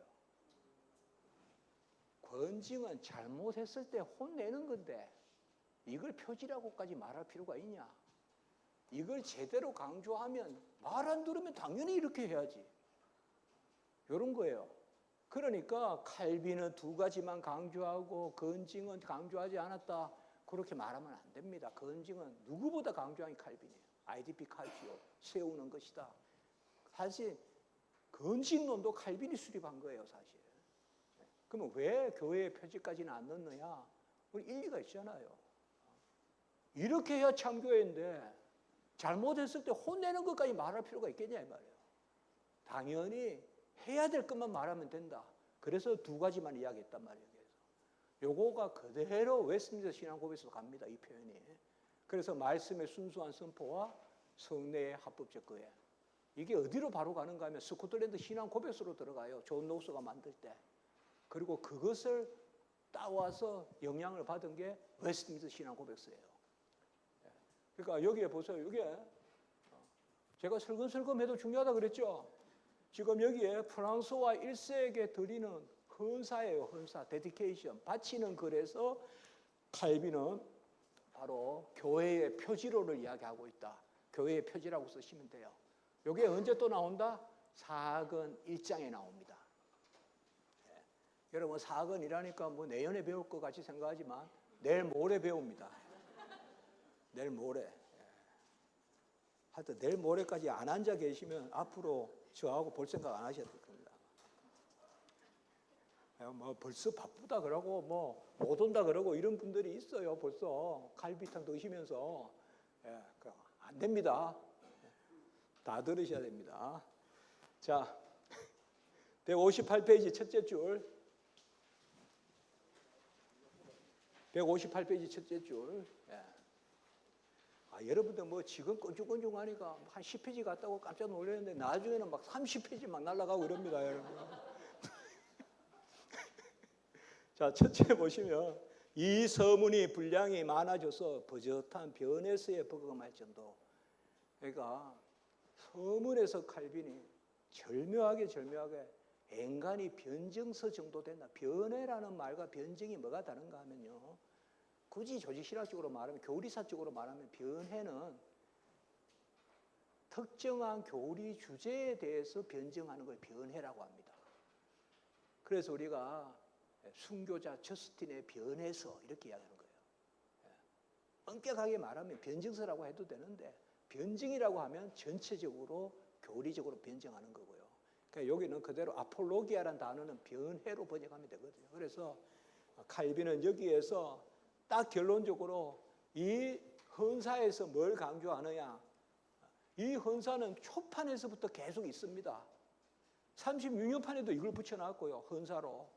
초판부터. 59년판까지 이게 옵니다. 근데 조금만 변화시켰습니다. 59년판까지. 칼빈 제가 아까 말씀해 드렸죠. 칼빈은 안 버립니다. 쓴 데다가 또 씁니다. 그게 칼빈 글씨의 특징이거든요. 그건 오그멘테이션이라고 하면 영어로요. 증보라 그럽니다. 증보. 계속 더하여서 쓰는 거.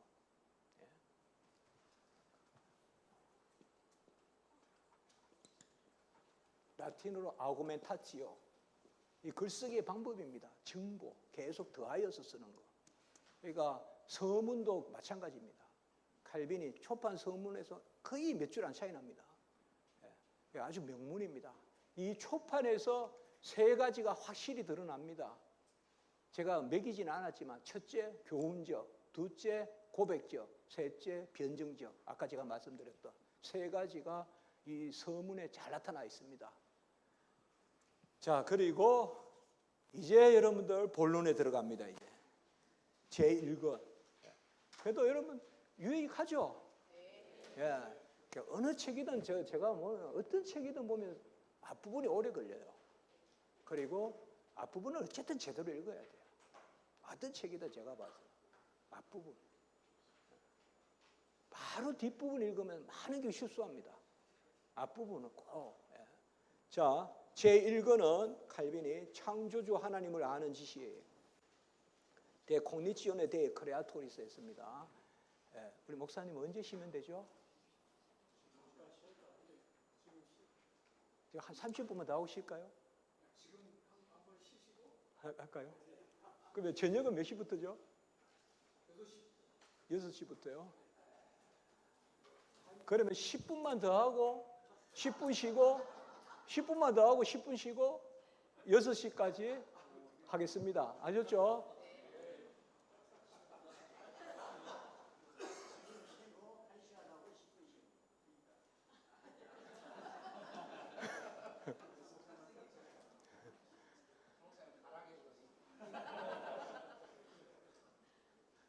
예. 예. 제가 어디 보겠습니다. 네. 제가 여기서 보면 여러분들이 너무 지금 쉬기를 싫어하시는 모습이에요, 얼굴이. 그래서 지금 제가 읽어 10분만 더 하겠습니다. 제가 쉬자고 말을 못 하겠어요. 여러분들 너무 지금 얼굴에 그냥 배우고자 하는 열심이 있어가지고. 예. 자, 제 1권 창조주 하나님을 아는 지식입니다. 제 1권 이거는 이제 1권의 제목입니다. 창조주 하나님을 아는 지식. 그리고 다음 페이지 넘겨보면 제 1장 하나님을 아는 지식과 우리 자신을 아는 지식이 서로 연결되어 있음과 그 결합의 방식 그대로 직역하였습니다. 그게 제 1장의 제목입니다. 여기까지는 누가 붙였다고요? 칼빈이. 그리고 페이지를 넘겨보면 1 나오는 거 이건 1절이죠. 요거부터 2절 제목은 누가 붙였다? 제가 붙였단 말이에요. 그리고 다시 앞으로 가봅시다. 까만 페이지로. 제 1장 밑에 보면 3절밖에 안 되는데 두 묶음으로 해놔줘 또. 이건 뭐 3개밖에 안 되는데 이렇게 했냐 하지만 제가 봐서는 두 묶음으로 할 만큼 가치가 있다. 요거 묶음도 제가 만들었다 이 말이에요. 그러니까 1권은 3절로 되어 있는데 요 3절에 또 주제를 나눠보면 1, 2절은 거기에 하나님을 아는 지식과 우리 자신을 아는 지식의 상관성 요 제목도 제가 붙였단 말이에요. 이거 정확하게 하셔야 돼요, 여러분들. 그러니까 제가 한 걸 칼빈이 했다 그래도 안 되고 칼빈이 한 것을 제가 했다 그래도 안 돼요, 여러분들. 저는 1장 제목에는 책임 없어요. 칼빈은 절 제목에는 또 책임 없어요. 절 제목은 문 교수 책임이에요. 요거 묶음도 제가 한 거예요. 두 묶음을 만들었단 말이에요. 이게 나중에 가면 이게 6묶음이 되기도 하고 7묶음이 되기도 하고 하겠죠. 절이 길어지면. 그러니까 그게 없어요. 그러니까 요것도 보세요, 지금. 얼마나 도움이 돼요? 제3절은 하나님의 위엄 앞에서 우리 자신의 비천함이 드러난다. 이게 상당히 중요한 개념이거든요. 그러니까 이렇게 하고 이제 164페이지에 이제 1권 1장 1절에 들어갑니다. 하나님을 아는 지식과 우리 자신을 아는 지식은 함께 주어짐.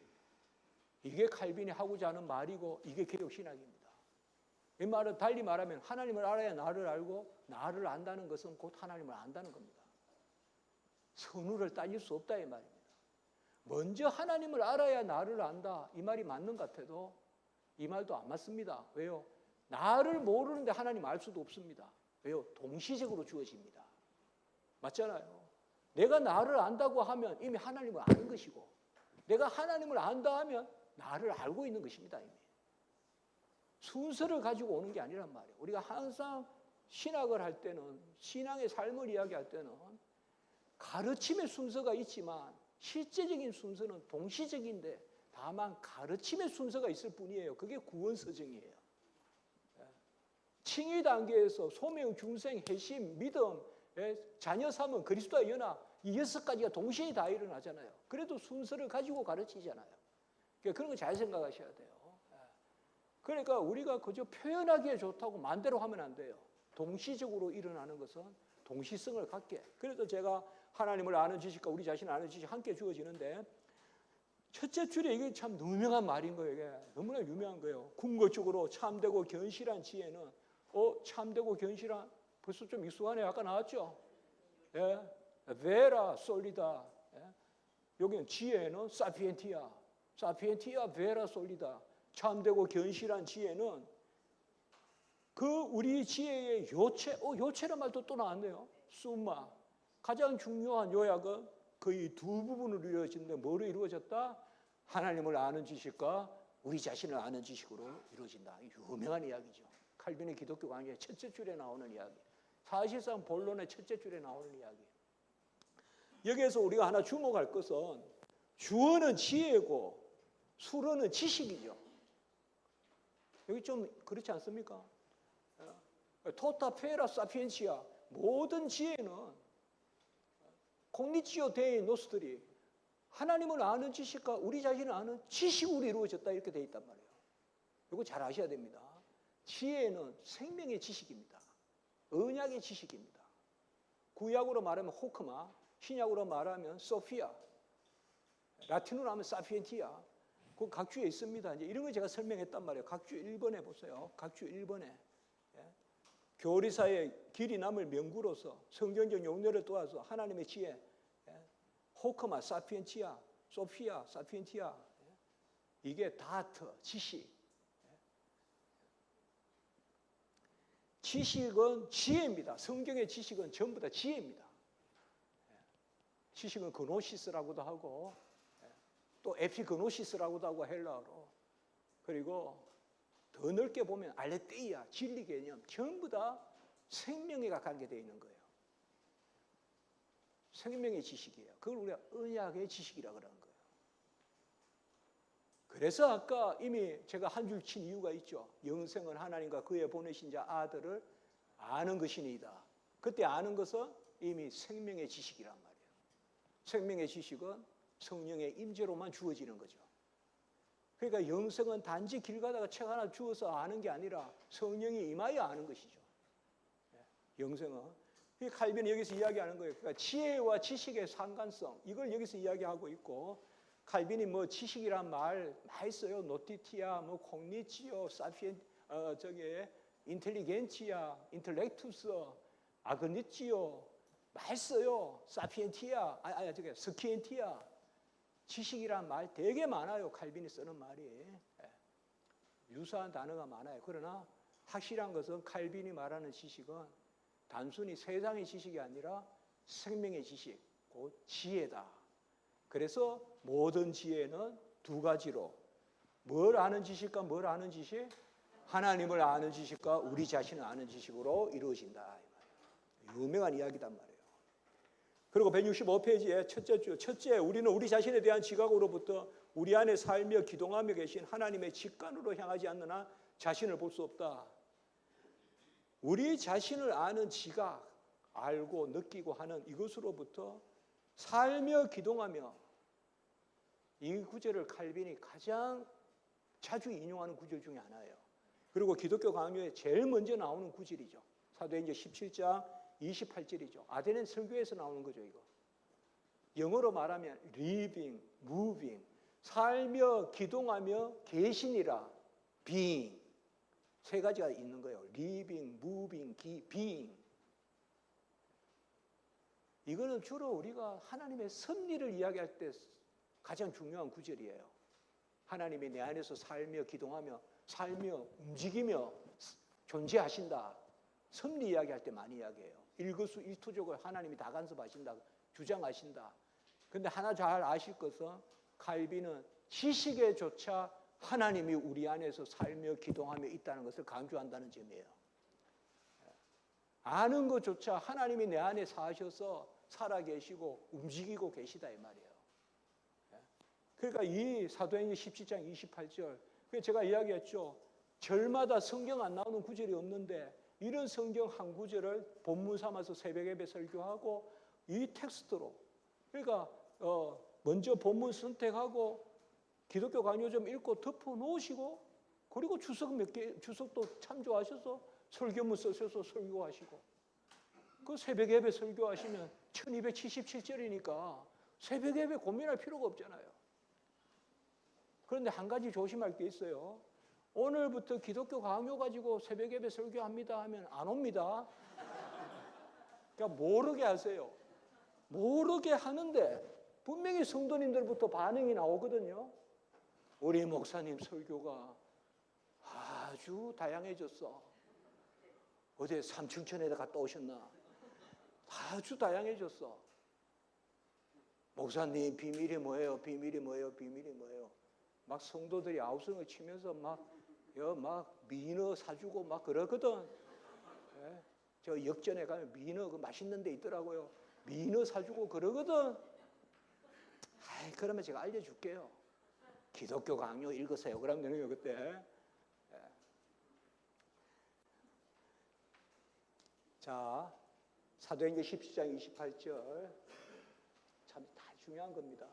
둘째, 그 밑에 조금 더 치겠습니다.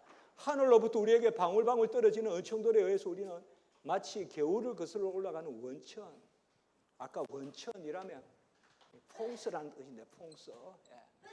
이게 샘이 되고 기원이 되고 원천이란 말은 궁극적으로 성경이겠죠. 물론 하나님이고. 그래서 그 밑에 보시면 한 줄 밑에 무한함은 우리의 빈곤에 비추어 보면 더욱 잘 드러난다. 그리고 그 밑에 보시면 비참한 타락, 또 두 줄 밑에 보면 그 겸손. 칼빈은 벌써 여기 인신론에서 두 가지를 이야기하고 있어요. 겸손인데 우리의 겸손은 두 가지 영역이에요. 연약함. 본래 피조물로서 연약해요. 우리는 죄를 안 지어도 연약합니다, 여러분들. 여러분, 죄가 없으면 하나님과 맞먹습니까, 우리가? 죄가 없어도 피조물이에요, 우리는. 그 피조물의 근본 속성은 연약성이에요. 그런데 여다가 뭐예요? 죄까지 지었어요, 우리가. 죄성. 우리가 겸손하다 할 때 이 두 가지 측면에서 봐야 돼요. 마치 에덴 동산에서는 하나님과 지적 교통하듯이 생각하면 안 돼요. 에덴 동산에서도 타락 전에도 중보자 예수가 계셔야 돼요. 언제든 하나님은 피조물과 중보를 통해서 교통하세요. 구원 중보, 창조 중보, 계시 중보. 그거 당연한 이야기예요. 그러니까 여기에서 칼빈은 지금 그 이야기를 하는 거예요. 겸손으로 지금 지식을 이야기할 때 칼빈이 가장 중요하게 여기는 대목이 바로 겸손이에요.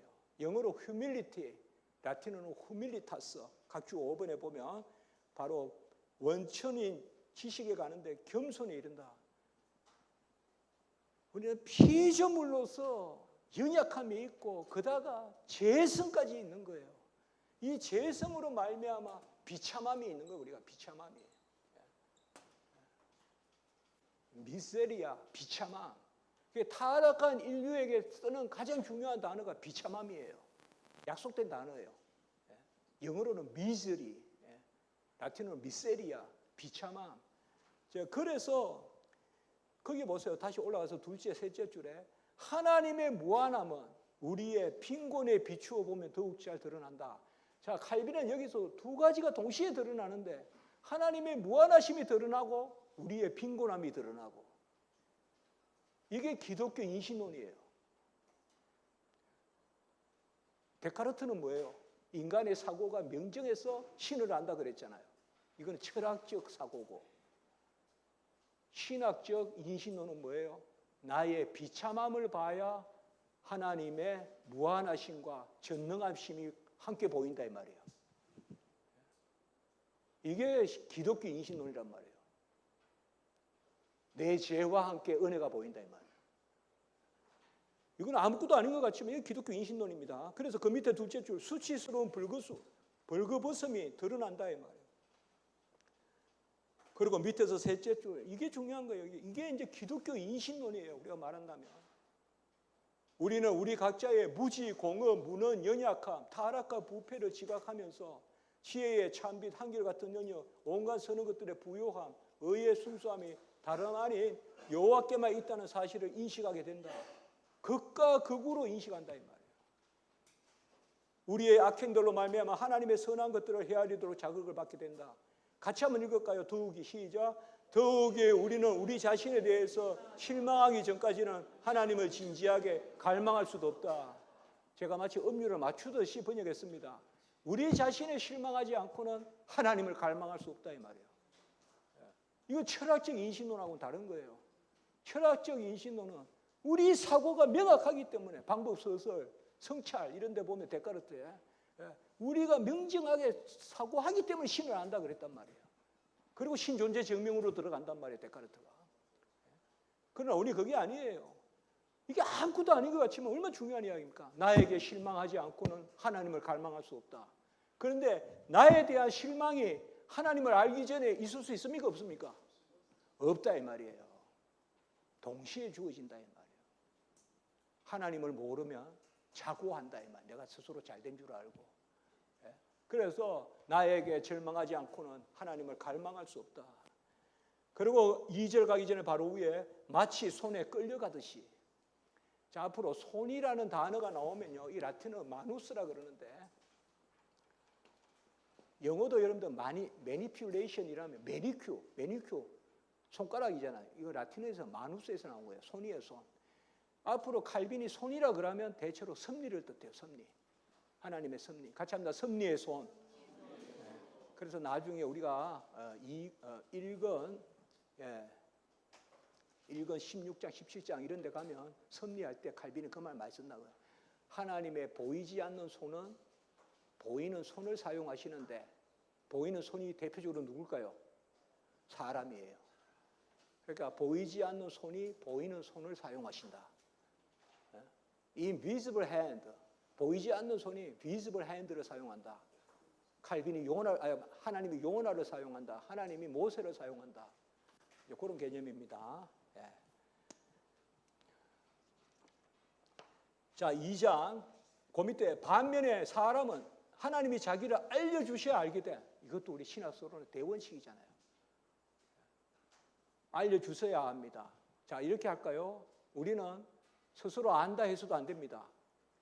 스스로 안다 해서 안 됩니다. 이거는 대표적으로 합리론, 경험론입니다. 스스로 안다. 관념론도 이야기하면 됩니다. 스스로 안다 하는 거. 안 됩니다. 모른다 해서도 안 됩니다. 그건 불가지론입니다. 불가지론. 하나님에 있어서 불가지론의 대표적인 인물은 칸트예요. 근데 칸트도 안 돼요. 그 다음에 데비트 흉도 안 돼요. 합리론, 경험론도 안 돼요. 이건 대표적으로 데카르트 안 돼요. 그 다음에 베이컨, 경험론, 로크 이런 사람들 안 됩니다. 다. 그러면 우리는 뭐냐 이 말이에요. 우리는 모른다 해서도 안 되고 스스로 안다 해서도 안 됩니다. 같이 합시다. 알려주시면 안다. 여기에 우리 기독교 인신론입니다. 모른다 하면 안 됩니다. 모른다는 게 더 무섭습니다. 칸트가 무서운 거예요, 여러분들. 순수 이성 비판에서는 신을 말하지 않잖아요. 하나님은 지식의 대상이 아니라고 보잖아요. 그게 안 됩니다, 그거는. 그게 완전히 칸트 이후로 망하는 겁니다. 완전히 망하는 겁니다. 영국은 그게 바로 데이비드 휴메입니다. 데이비드 휴메도 여러분들 아마 저하고 동문이에요. 제가 데이비드 휴메하고 동문이라니까요. 다인도 저하고 동문일걸요, 아마. 에딘버러 동문이라니까요, 저하고. 저도 에딘버러 나왔고 휴운도 에딘버러 나왔을 거예요, 아마. 자, 여기 보세요. 제가 제목을 이렇게 잡았죠. 이런 건 완전히 칼 바르트에는 없는 거예요. 이 제목만 봐도 안다고요, 벌써. 이거는 개혁신학이라는 거. 하나님이 알려주셔야 안다. 이게 우리가 기독교 인신론이라고 하나 적으십시오. 이 크리스천 에피스테몰로지란 말이에요. 기독교 지식론 혹은 인신론이란 말이에요. 그럼 기독교 윤리론은 뭘까요? 윤리가 있다면. 스스로 할 수 있다 해서도 안 되고 할 수 없다 해서도 안 되고 내게 능력 주시는 자 안에서 내가 모든 것을 할 수 있다 해야죠. 빌리보스에. 그게 기독교 윤리학이에요. 딱 답이 나왔죠? 할 수 있다 해서도 안 돼요. 스스로 할 수 있다 해서도 안 되고 할 수 없다 해서도 안 돼요.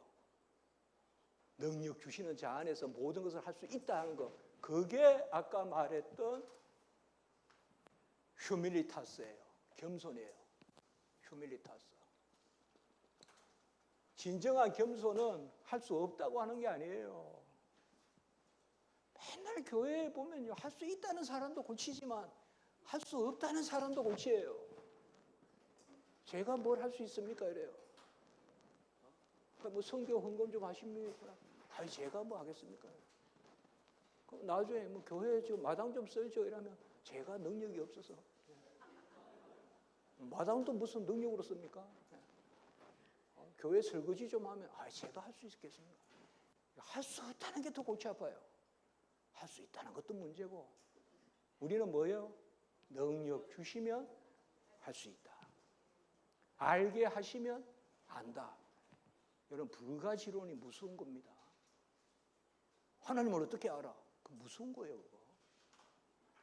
자, 여기도 벌써 막 눈총이 막 옵니다, 지금. 빨리 볼게요. 반면에 사람은 먼저 하나님의 얼굴을 묵상하고 하나님에 대한 직관적 지식을 얻음으로 낮아져서 자기를 면밀히 바라보기 전에는 자신을 아는 순수한 지식이 이룰 수 없다. 자기를 바라보기 전에는 하나님을 알 수 없다. 하나님을 보기 전에는 자신을 알 수 없다. 계속 바꿔가면서 이야기해요. 그리고 바로 그 옆에 같이 할까요? 교만. 교만이란 말은 라틴어로 수페르비아라는 뜻이에요. 위에 있다는 뜻이에요. 수페르가 위잖아요. 교만이라는 단어는 에로간치아 이런 단어도 칼빈이 쓰는데 가장 많이 쓰는 건 수페르비아예요. 높은 곳에 있다 이 말이에요. 자, 그래서 그 밑에 둘째 줄 우리 자신에 대한 유죄 판결을 내리게 되고요. 그 다음에 167페이지에 거기에 둘째 문단의 왼쪽에 눈이라고 한번 써볼까요? 눈, 우리의 눈. 다음에 읽을 때 눈이라고 먼저 써놓고 그 옆에 봅시다. 둘째 줄에 마치 검은색만 보던 눈이 희뿌연 것이 가장 희거나 심지어 검정이 조금도 뿌려지지 않은 것으로 판단한 것 같다. 이 말은 뭔가 하면 눈에 첫 번째는 뭔가 하면 미혹이 있다 이 말이에요. 매일 더러운 것만 보다 보니까 조금만 깨끗해도 깨끗하다 이렇게 말한다 이 말이에요. 일반 은총에서 우리가 이런 우를 범하기 쉬워요. 매일 비정상적인 이 제약된 세상에 살다 보니까 저런 사람이 자선을 하고 저렇게 하니까 저렇게 자선하는 사람은 구원받아야 되지 않겠냐 생각하지만 그것도 미혹이란 말이에요. 사실 우리 눈은 첫 번째로 하도 더러운 것만 보는데 익숙해져 있어서 조금만 깨끗해도 완전히 깨끗한 거로 착각한다 이 말이에요. 오류예요. 첫 번째는 눈의 오류. 두 번째는 그 6째 줄 밑에 우리가 두 눈을 뜨고 태양을 쳐다보며 응시할 때 그 시력이 찬란한 강치로 말미암아 마비된다.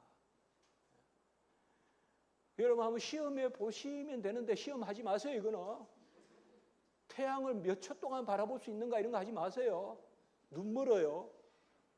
이 말이에요. 지금 우리가 태양을 얼마나 바라볼 수 있느냐. 두 번째는 우리 눈의 미약이에요. 미약.